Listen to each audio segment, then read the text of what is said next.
चलिए शुरू करते हैं क्लास 12 का चैप्टर 4। क्लास 12 का चैप्टर 4 मानव विकास के अगले पार्ट में, ये चौथा पार्ट है। अगर आप इससे पहले पार्ट नहीं देखे हैं तो पहले जाकर के वो पार्ट देखिए। हम लोग लास्ट टॉपिक खत्म किए थे मानव विकास के उपागम, ठीक है। तो हम लोग मानव विकास के 4 उपागम बताए थे कि 4 उपागम होता है। कौन कौन सा था? आय उपागम, कल्याण उपागम, आधारभूत आवश्यकता उपागम और क्षमता उपागम। तो आज इन्हीं 4 उपागम को हम लोग एक एक करके डिस्कस करते हैं। उपागम का मतलब होता है तरीका, ठीक है। मतलब मानव विकास को नापने के लिए, मानव विकास को पहचानने के लिए कौन कौन से तरीके हैं, तो 4 तरीके यहाँ पर दिया गया है। पहला है मानव आय उपागम। आय उपागम का मतलब होता है, आय का मतलब इनकम, पैसा बहुत जरूरी है।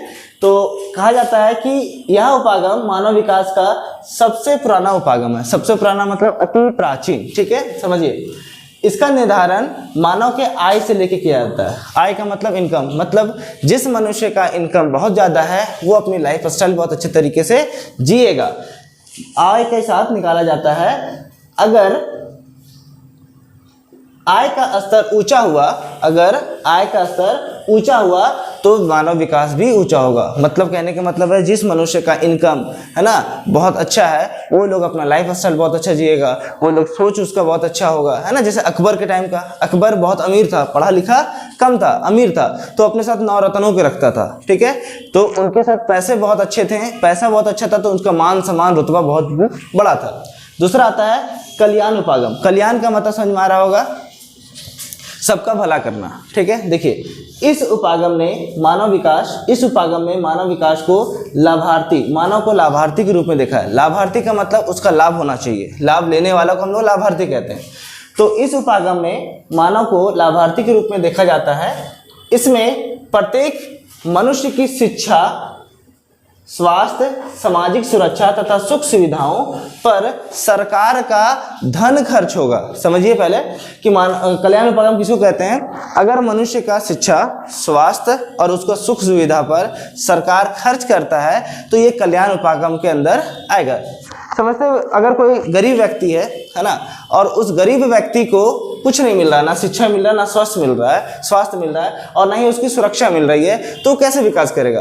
तो वैसे लोगों पे सरकार क्या करती है, नया नया स्कीम योजना लाती है और उस पर खर्च करती है। जैसे आप देखोगे गांव देहात में कंप्यूटर शिक्षा लाती है ना, विकलांग योजना लाती है, तरह तरह की योजना हमारी सरकार लाते रहती है, जिनसे गरीबों का या जो पिछड़े हैं, जिनका विकास नहीं हुआ, उनका कल्याण होता है। इसीलिए इसको कल्याण उपागम कहा गया है। फिर से पढ़ते हैं। इस उपागम में मानव को लाभार्थी के रूप में देखा गया है।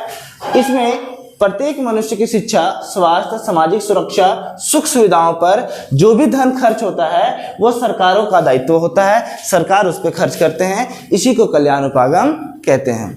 आगे आता है तीसरा, आधारभूत आवश्यकता उपागम। पहले हमारे पास 3 चीज का आधारभूत आवश्यकता था, रोटी, कपड़ा, मकान, लेकिन अब ये बढ़ गए, धीरे धीरे ग्रोथ हो गया। क्या है, अब ये 6 हो गया, 3 का डबल हो गया। देखिए इस उपागम का प्रतिपादन, सबसे पहले इस उपागम का खोज किसने किया था?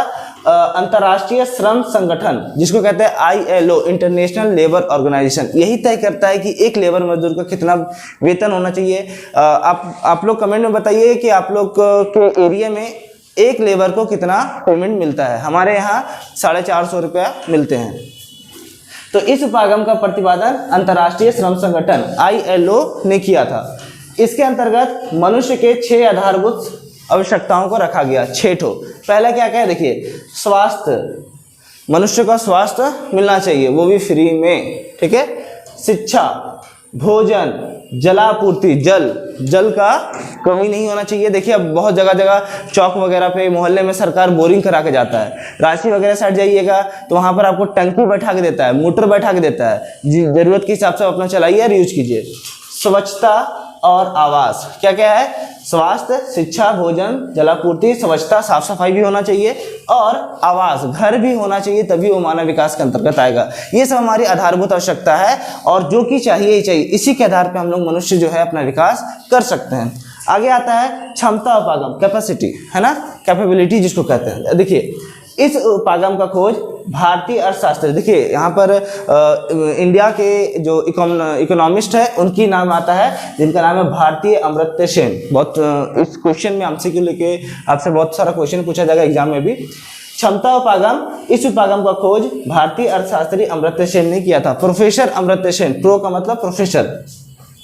उनका मानना है कि मानवीय क्षमताओं का निर्माण उनके संसाधनों तक पहुंच को बढ़ाया जा सकता है अगर मनुष्य क्या है, क्षमता बढ़ जाएगा, है ना। जैसे मान लीजिए यहाँ पर मेरे इसी जमीन के नीचे बहुत सारा पेट्रोल है ना, या बहुत सारा खनिज है, तो इसको निकालने की क्षमता होनी चाहिए, संसाधनों तक पहुँच होना चाहिए। अगर हम लोग नहीं जानेंगे, जानकारी कैसे मिलेगा? शिक्षा से। अगर हमको ये इस पेट्रोल को निकालने का, इस खनिज को निकालने का अगर मेरे पास क्षमता है तो ही हम अपना विकास कर सकते हैं। तो क्षमताओं को निर्माण करता है, यही मानव विकास की पूंजी है, और मानव विकास का यही एक बहुत बड़ा पूंजी है, क्षमता उपागम। क्षमता होना चाहिए कोई भी चीज़ करने का, संसाधन तक पहुंचने का, है ना, संसाधनों का उपयोग करने का। तो ये था मानव विकास के 4 उपागम, 4 तरीके। आगे आता है नेक्स्ट टॉपिक, मानव विकास सूचकांक। मानव विकास सूचकांक को हम लोग कहते हैं HDI, ह्यूमन डेवलपमेंट इंडेक्स। ठीक है, ये एक्चुअली में 193 देश है हमारे पूरे दुनिया में, कुछ एक्स्ट्रा भी बढ़ते रहते, घटते रहते, जिनको मान्यता नहीं मिली है। उनमें से 188 देशों का ग्रुप का एक संगठन है ना, तो वहां से ये रिपोर्ट बनता है। तो इसमें हम कुछ पॉइंट लिखे हैं, इसके बाद नेक्स्ट स्लाइड में पढ़ेंगे। सर्वप्रथम मानव विकास सूचकांक का प्रतिपादन 1990 में किया गया था। किसने किया था? 1990 में किया गया था, जिसमें भारतीय अर्थशास्त्री अमर्त्य सेन और एक पाकिस्तान के अर्थशास्त्री थे, जिनका नाम था, देखिए, पाकिस्तानी अर्थशास्त्री जिनका नाम था महबूब उल हक। ये एक ही है, तीनों एक ही नाम है, बस 3 का टाइटल है। तो सबसे पहले खोज किसने किया? तो खोज किया भारतीय अर्थशास्त्री अमर्त्य सेन ने, और दूसरा है पाकिस्तानी अर्थशास्त्री महबूब उल हक का। यहाँ पर पाकिस्तान का एक प्राउड मूवमेंट आता है। कब किया गया था? 1990 ईस्वी में। ठीक है, तो मानव विकास सूचकांक का सबसे पहले खोज किसने किया था? तो ये 2 वैज्ञानिक का नाम आता है। आगे दूसरा पॉइंट बना है, मानव विकास मापने हेतु, मानव विकास किस देश का ऊंचा है, किस देश का नीचा है, इसको नापने हेतु संयुक्त राष्ट्र संघ, जिसको UNO कहते हैं, उन्होंने पूरे दुनिया में 193 देश है, जिसमें से 188 देशों का एक ग्रुप, एक संगठन बनाया हुआ है। 188 देश, ठीक है, का एक बनाया हुआ है, जो क्या करता है, मानव विकास रिपोर्ट प्रकाशित करता है कि किस देश का मानव विकास रिपोर्ट बहुत ज़्यादा है या किस देश का कम है। ठीक है, इसे ही मानव विकास सूचकांक या HDI ज्ञात किया जाता है। अब मानव विकास रिपोर्ट जो हमारा पूरा UN देता है, उसी के हिसाब से हम लोग डिसाइड करते हैं कि कौन सा देश का मानव विकास स्कोर ऊंचा है और कौन से देश का मानव विकास स्कोर नीचा है। मानव विकास सूचकांक को HDI में देखते हैं। अब देखिए, इसको किस आधार पर बंटवारा करते हैं या किस आधार पर निर्धारित करते हैं? देखिए, इसको स्वास्थ्य पर, शिक्षा पर, संसाधनों तक पहुंच पर हम लोग निर्धारित करते हैं। हम लोग मानव विकास का पहले ही समझ लिए थे कि मानव विकास हम लोग 3 चीज पे देखते हैं, शिक्षा, स्वास्थ्य और संसाधनों तक पहुंच। उसी के आधार पर हम लोग मानव विकास नापते हैं कि किस देश का मानव विकास उच्च है या कम है। इसका जो स्केल है, नापने का मूल्यांकन है, वो 0 से 1 के बीच होता है। मतलब इतना छोटा ही स्केल है, 0 से लेकर के 1 में, डेसिमल में नापा जाता है। यह जितना 1 के नज़दीक होगा, 1 के करीब होगा, उस देश का उतना ही मानव विकास सूचकांक या HDI रिपोर्ट ऊपर होगा, बढ़िया होगा। इसमें सबसे ज़्यादा जो सबसे पहले आता है, सबसे ऊंचा हमेशा नॉर्वे देश का रहता है ना, 0.934, 0.954 इस तरीके से रहता है। मानव विकास सूचकांक का उच्च स्तर, सबसे ऊंचा जो होता है वो 0.948 इस तरीके से रहता है, और सबसे जो निम्न होता है वो होता है 0.268, मतलब हमेशा 0 के बाद ही होगा। अभी तक नॉर्वे का 1 नहीं पहुंचा या किसी भी देश का 1 नहीं पहुंचा, हमेशा 0.9 के ही अंतर्गत है। मानव विकास प्रतिवेदन, अब भारत के बारे में थोड़ा जान लेते हैं कि भारत का अवस्था किस तरीके से है। इस रिपोर्ट के अनुसार 2006 में देखिएगा, वर्ष 2006 में भारत का स्थान 126वां था। 188 देश में 126वां रैंक में भारत था। देख रहे हैं कितना शिक्षा व्यवस्था अच्छा है हमारे भारत का, है ना। संसाधनों तक पहुंच कैसा है, स्वास्थ्य कैसा है। 2015 में देखिएगा, 2015 में भारत का 126वां था 2006 में, उसको और ऊपर जाना चाहिए कि नीचे जाना चाहिए, वो आप देख लीजिए। 2015 में 131वां हो गया, ठीक है। अब इसी के बीच जैसे सांप कुंडली मार के बैठता है ना, उसी तरीके भारत इस रिपोर्ट इस अंक में बैठ गया है।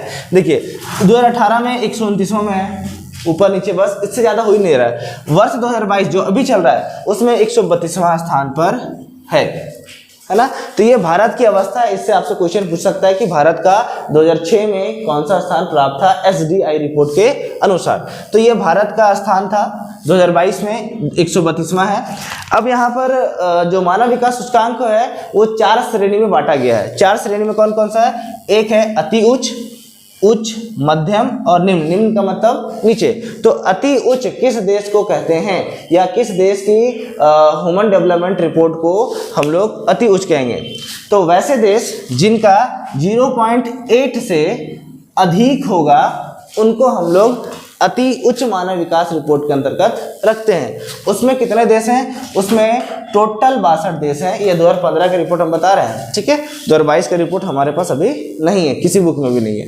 तो 0.8 से लेकर के अधिक 62 देश शामिल हैं इस संख्या में। 0.701 से लेकर के 0.799 तक 54 देश हैं, 54 देश हैं जिसको उच्च श्रेणी में रखा गया है उच्च मानव विकास रिपोर्ट में। मध्यम में 0.55 से लेकर के 0.7 तक अगर रखा जाता है या आता है किसी देश का, तो वो मध्यम दृष्टि में आएंगे। और उनमें कितने देश हैं? 37 देश हैं। अब निम्न श्रेणी एकदम सबसे नीचे, वो 0.549 से लेकर के जितना भी कम आता है ना, कम कितना आ सकता है? हाईएस्ट कम इतना है 0.68 से 68 तक। तो 0.549 से लेकर के कम लिख सकते हैं, या फिर आप वहां पर ये डाटा बैठा सकते हैं। उस देश की संख्या कितनी है? 36। टोटल मिलाइएगा तो आएगा 189, मतलब 189। और अभी हम बताए थे कि 188 देशों का ग्रुप है, एक देश ऐड हो गया था इसमें, ठीक है। तो ये है पूरा मानव विकास का अंतिम, हम लोग यहाँ पर द एंड कर सकते हैं।